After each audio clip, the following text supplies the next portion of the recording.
The people who got these tattoos will tell you that they're not a cult. They'll tell you that they're investors so set in their shared convictions that they permanently tattooed them on their bodies. What kind of investment and to what kind of a genius did these investors entrust their life savings and dignity? This guy, Vitalik Buterin, net worth $1.5 billion. And just 10 years ago, zero. His invention, Ethereum, a cutting-edge and permissionless world computer powered by a fungible, digital, and immutable currency, with the promise of decentralizing everything. 10 years later, it's worth $400 billion.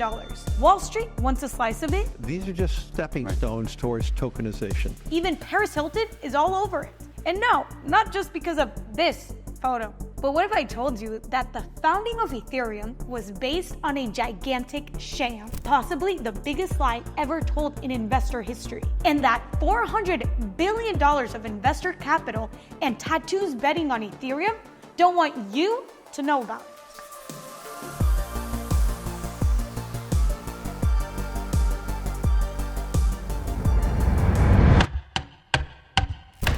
Halloween 2008. The Federal Reserve hosts its first emergency meeting in over 30 years. Banks are failing every day. And Gwen Stefani dressed up as a fried egg? Also, the day when Satoshi Nakamoto sent his famous white paper to a small group of computer scientists on the cypherpunk mailing list. The paper detailed an idea for a new digital money called Bitcoin that could be used by anyone in the world without the need for a government or central bank. Central bankers have been comfortably fucking you over for hundreds of years by printing money and diluting the value of yours without you being able to do anything about it. Bitcoin gave the people a way to opt out of that financial oppression. And just like taking a toy from a baby, bureaucratic bankers weren't happy about it. Bitcoin itself is a hyped up fraud. It's a pet rock. You're back to that? Yeah, Really? Of course, yeah. It introduced novel new ideas to digital money, such as proof of work, the system for creating this new Bitcoin currency that took the costliness of mining gold and replicated it digitally. This costliness ensured that Bitcoin wouldn't suffer from inflation like government printed currencies do, and also ensured that anyone who wanted Bitcoin early on had to earn it through work. In the beginning, only Satoshi was using and mining Bitcoin. But it didn't take long for it to start getting more popular than free burgers at a vax site. If this is appealing to you, just think of this when you think of vaccination. Vaccination.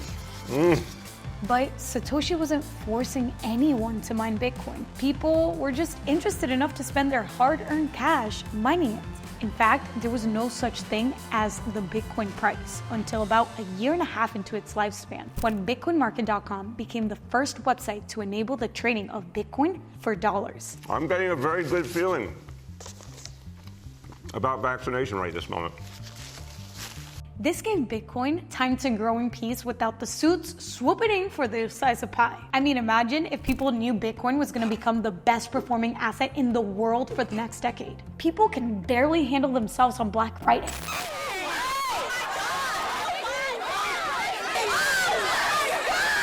If that's what happens when TVs are half price, imagine what would have happened if people knew a $1 million asset was selling for 3 cents. So it was just doing its thing, and people were free to take it or leave it. And as you can probably guess, people chose to take it. Like, a lot. Wouldn't it be amazing if we could stop talking about Bitcoin and start talking about stocks sometime? Bitcoin is such a success today because of how decentralized its launch was. By remaining anonymous, gifting the project to the community, and running a near-perfect launch, Satoshi practically gave Bitcoin the golden ticket, enabling the necessary decentralization to become digital money that actually works.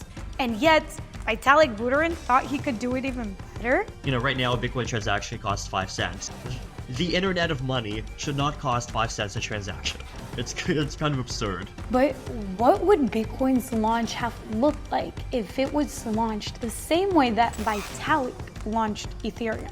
Let's switch out their names and see. Let's pretend Satoshi launched Bitcoin like Vitalik launched ETH.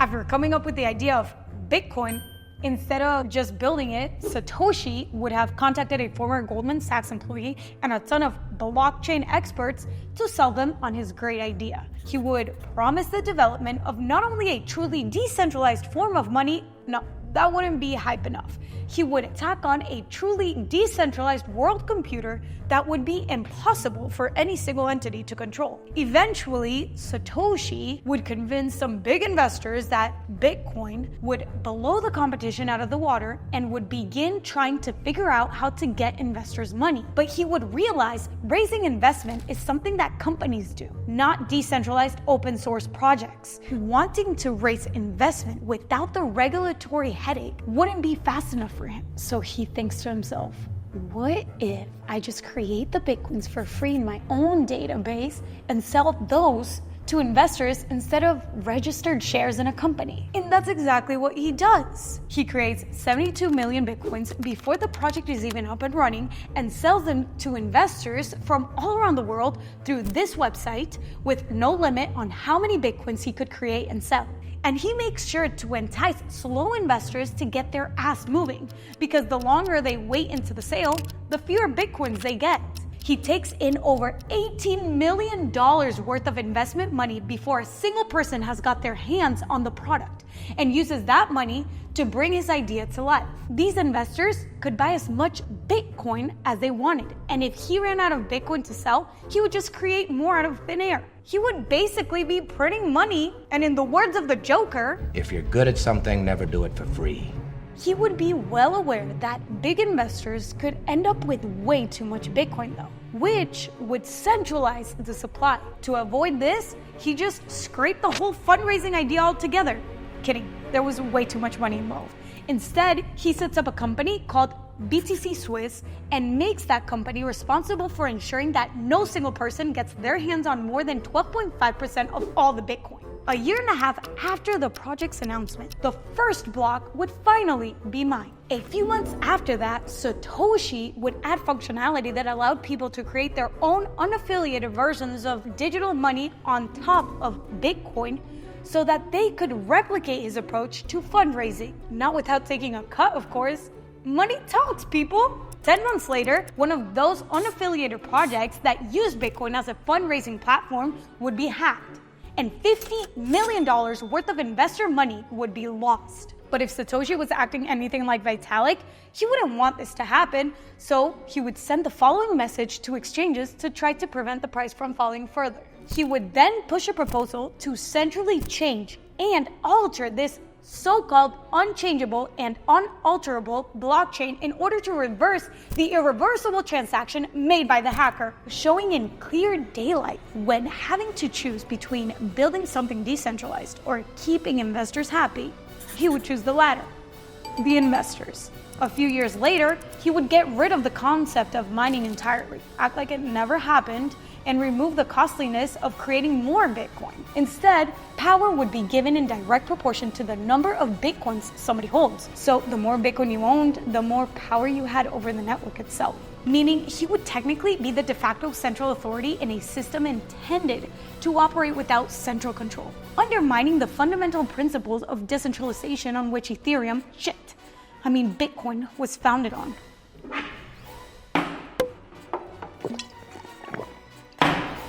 Yes, if you replace the name Satoshi with Vitalik and replace Bitcoin with Ethereum, then that would be an accurate description of how Ethereum launched. And if you want the receipts, here they are.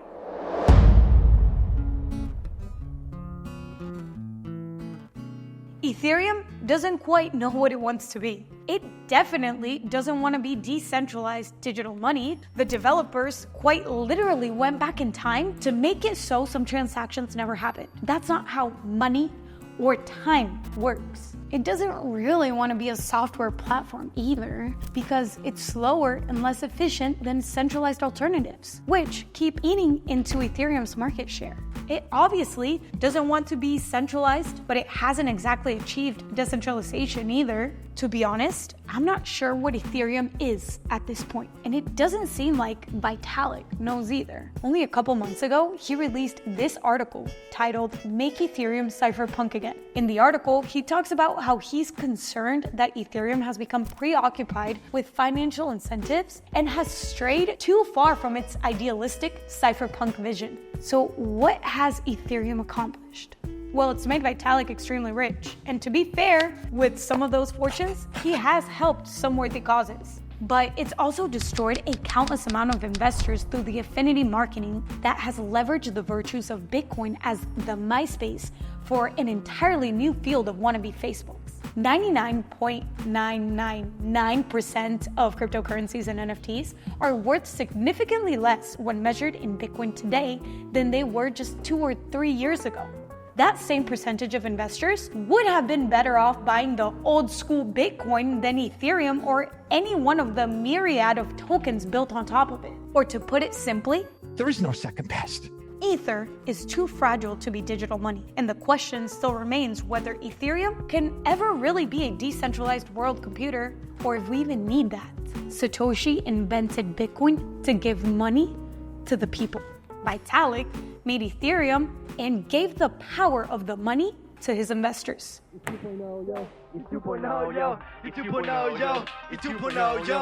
Local art cathedral, we must coordinate, but we ain't no cathedral, no one subordinate. Every team and every project